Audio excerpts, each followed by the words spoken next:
హైదరాబాద్ లో జరగబోయే మనీ మంత్ర money manifestation classes కి ఇప్పుడే కాల్ చేసి రిజిస్టర్ అవ్వండి.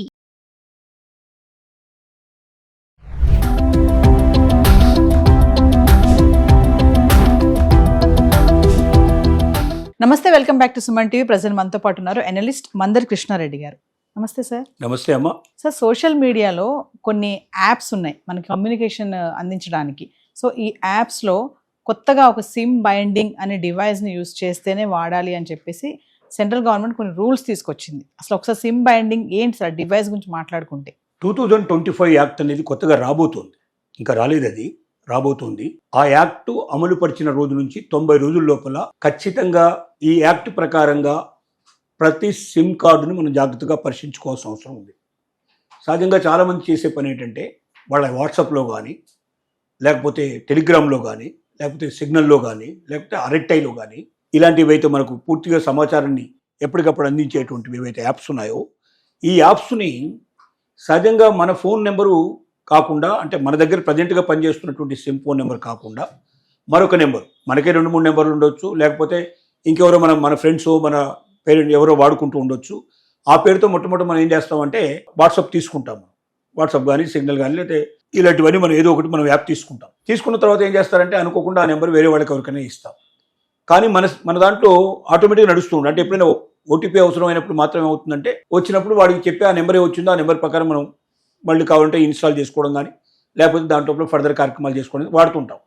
అంటే ప్రజెంట్గా ఉన్న ఫోన్ నెంబరు కాకుండా వాట్సాప్కి వేరే ఒక నెంబర్ ఉన్నట్టయితే, లేక టెలిగ్రామ్ కానీ, సిగ్నల్ కానీ, అరెట్టై కానీ, మీ ఫోన్లో ఆ నెంబర్ ఉండదు.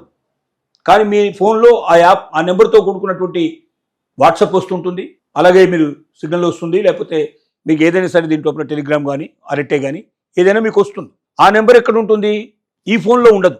మరొక ఫోన్లో మీ దగ్గరే ఉండి ఇంకొక ఫోన్లో ఉండొచ్చు, లేదా మీ బంధువులకు, స్నేహితులకు, ఎవరికి ముఖ్యమైన వాళ్ళకి మీరు ఇచ్చి ఉండొచ్చు, మీ జీవిత భాగస్వామికి ఇచ్చి ఉండొచ్చు, ఎవరికైనా ఇచ్చి ఉండొచ్చు. అంటే ఖచ్చితంగా ఇప్పటిదాకా మన ఫోన్లో మన నెంబర్ మీదనే ఆ వాట్సాప్ ప్రజెంట్గా ఏదైతే మనం సిమ్ కార్డు పెట్టుకున్నామో, ఏ నెంబర్తో కూడుకున్న సిమ్ కార్డు మన ఫోన్లో ఉందో ఆ నెంబర్ తోటే వాట్సాప్ నెంబర్ ఉండాల్సిన అవసరం లేదు. అలాగే మీకు ఏది తీసుకున్నా కూడా ఇలాంటివన్నీ సిగ్నల్ కానీ, అరెట్టై కానీ, టెలిగ్రామ్ కానీ, వాట్సాప్ కానీ ఏదైనా సరే ఈ యాప్లు అదే నెంబర్తో ఉండాల్సిన అవసరం లేకుండా ఇప్పటిదాకా పనిచేస్తున్నాయి. కానీ 2025 టెలిగ్రామ్ యాక్ట్ ఏదైతే వస్తుందో కొత్తగా, ఈ యాక్ట్ ప్రకారంగా 90 రోజుల లోపల, యాక్ట్ అమల్లోకి వచ్చిన మొదటి రోజు నుంచి 90 రోజుల లోపల ఎవరి సిమ్ కార్డ్ అయినా వాళ్ళ ఫోన్ లోపల ఏదైతే వాట్సాప్కున్న నెంబర్ కానీ, టెలిగ్రామ్కున్న నెంబర్ కానీ, సిగ్నల్కున్న నెంబర్ కానీ, అరెట్టైకున్న నెంబర్ కానీ అదే ఫోన్లో ఆ నెంబరే ఉండాలి, ఆ సిమ్ కార్డే ఉండాలి. వేరే ఇంకొక సిమ్ కార్డు ఉండి ఇవి పనిచేస్తున్నట్టయితే ఆ నెంబర్ లోపల వెంటనే వాటిని ఆపేయడం జరుగుతుంది. నెంబర్ 1. నెంబర్ 2 ఏంటంటే, ఇలాగ ఉన్న నెంబర్ మీద ఇంకేదైనా ఎవరికో మీరు నెంబర్ ఇచ్చారు, వాట్సాప్ మీ దగ్గర ఉంది, కానీ ఆ నెంబర్ వాళ్ళు వాడుతున్నారు.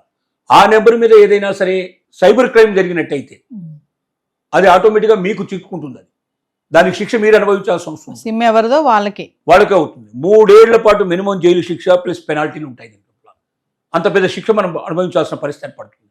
అంటే చెయ్యని పాపానికి, చెయ్యని నేరానికి మనం బలి కావాల్సిన పరిస్థితులు ఏర్పడతాయి. కాబట్టి ప్రతి ఒక్కరూ తస్మాత్ జాగ్రత్త ఉండాల్సిన అవసరం ఉంది. ఇప్పటిదాకా మీ దగ్గర ఉన్నటువంటి యాప్స్ను ఒకసారి పరిశీలించుకోండి. మీ దగ్గర ప్రజెంట్గా ఫోన్లో ఉన్న నెంబర్ తోటే అవి పనిచేస్తున్నాయా?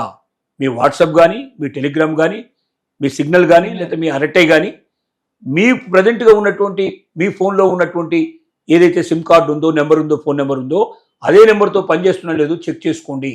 అలా మీ దగ్గర లేకపోయినట్టయితే దాన్ని మార్చుకోండి. అంటే ఏం చేస్తారు? ఒకటి, ఆ నెంబర్ ఉన్నటువంటి ఆ నెంబర్ని తీసుకొచ్చి దీంట్లో వేసుకోవాలి, లేకపోతే కొత్తగా వాట్సాప్ క్రియేట్ చేసుకుని ఈ నెంబర్ తోటి పాత వాట్సాప్ని రద్దు చేసుకోవాల్సిన పరిస్థితి ఏర్పడుతుంది. రెంట్లో ఏదో ఒకటి మీరు చేసుకోవాలి. అలా కాకుండా ఇప్పుడున్న పద్ధతిలోనే మీరు నడుపుకుంటాం, మా దగ్గర సిమ్ కార్డు అయితే లేదు కానీ దానికి సంబంధించిన నెంబర్ మా దగ్గర లేదు కానీ ఆ నెంబర్తో మేము ఇక్కడ నడుపుతాం, ఆ నెంబర్తో మాకు వాట్సాప్ పనిచేస్తుంది, కానీ ఆ నెంబర్ మాత్రం వేరే వాళ్ళ ఎవరి దగ్గర ఫోన్ పనిచేస్తుంది అనేటువంటి పరిస్థితి ఏర్పడితే మాత్రం మీరు అనవసరమైన ప్రాబ్లంలో పడి జీవితాన్ని నాశనం చేసుకునే పరిస్థితి ఏర్పడుతుంది. ఇది చాలా పెద్ద క్రైమ్ కింద తీసుకోబడుతుంది. ఎందుకంటే సైబర్ నేరాలు రోజు రోజుకు విస్తరిస్తున్నాయి, విపరీతంగా నేరాలు పెరిగిపోతున్నాయి. ఈ నేరాలను అరికట్టడానికి రకరకాల మార్గాలు అన్వేషించడం జరుగుతుంది. ఎందుకంటే ఎవరి సిమ్ కార్డు ప్రకారంగా వాళ్ళ దగ్గరే వాట్సాప్ ఉన్నట్టయితే రేపొద్దున తేడా ఏమైనా వస్తే వెంటనే ఇమీడియట్గా వాళ్ళని ప్రశ్నించడానికి కానీ దేనికైనా అవకాశం ఉంటుంది. అది ఇదే లేకపోయినట్టయితే ఏమవుతుందంటే వాళ్ళు ఎవరి దగ్గర పెడితే వాళ్ళకు తెలియకుండా వాళ్ళని ఎవరైనా మోసం చేసి అక్కడ ఏదైనా మరి మనకు సైబర్ క్రైమ్ జరిగే అవకాశాలు ఉన్నాయి. ప్రతిరోజు ఏ క్షణంలో ఎవరి ఫోన్లోంచి సైబర్ క్రైమ్ జరుగుతుందో మనం చెప్పడం చాలా కష్టం. తెలిసి జరగవచ్చు, తెలియకుండా జరగవచ్చు. ఎవడో మన అకౌంట్లో వచ్చి ఉపయోగించుకొని వేరే ఎక్కడైనా డబ్బు చేసుకోవడానికి అవకాశం ఉంటుంది, సొమ్ము చేసుకునే అవకాశం ఉంటుంది, అకౌంట్స్ ఓపెన్ చేసుకునే అవకాశం ఉంటుంది.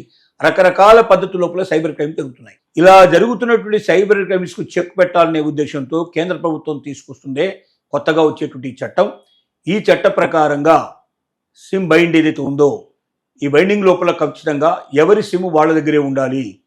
వారి దగ్గర ఉన్న నెంబర్ ఏదైతే ఉందో దాని నెంబరు ఒకరి దగ్గర ఎవరి దగ్గర పనిచేసుకుంటూ ఆ నెంబరు, వీళ్ళ దగ్గర మాత్రం దాని పేరు మీద వాట్సాప్ కానీ, లేకపోతే టెలిగ్రామ్ కానీ, లేక సిగ్నల్ కానీ, లేకపోతే అరట్టై కానీ ఏదైనా సరే ఇలాంటివన్నీ, అంటే ఇవే కాకపోవచ్చు ఇంకా ఇలాంటివైన యాప్స్ ఉన్నట్టయితే, ఇలాంటి ఏ యాప్ అయినా మీ ఫోన్ లోపల ఆ నెంబర్ లేకుండా ఎక్కడో ఉన్న నెంబర్ మీద మీరు ఇక్కడ ప్రజెంట్గా అంటే ఇంటర్నెట్ పెట్టేసుకుంటే వాస్తవంగా ఫోన్లో సిమ్ కార్డు లేకపోయినా కూడా మనం నడుపుకోవచ్చు. ఫోన్లో సిమ్ కార్డు అక్కర్లే, ఇంటర్నెట్ ద్వారా కూడా మనం నడుపుకోవడానికి అవకాశం ఉంది. ఇంటర్నెట్ పనిచేస్తూ ఉంటుంది, వాట్సాప్ వస్తుంది మన దాంట్లో. ఈవెన్ మన దగ్గర సిమ్ కార్డు లేకపోయినప్పటికీ మన నెంబర్ లేకపోయినప్పటికీ వచ్చే అవకాశాలు ఉన్నాయి.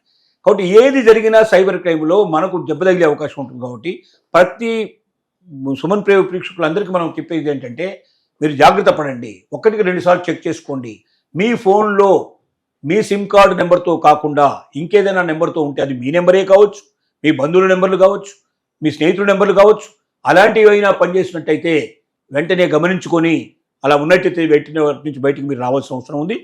దానికి ఏంటంటే మీరు ఏ రకంగా దీనిలోకి వెళ్ళొచ్చునంటే మీరు మీరు ఆన్లైన్లోకి వెళ్ళి దీన్ని ఎట్లా డీయాక్టివేట్ చేసుకోకూడదు 1-2 సార్లు మీరు పరీక్ష చేసుకొని మీరు ముందుకెళ్తే డెఫినెట్గా మీకు మేలు జరుగుతుందని చెప్పి ప్రభుత్వం హెచ్చరిక చేస్తుంది. Thank you.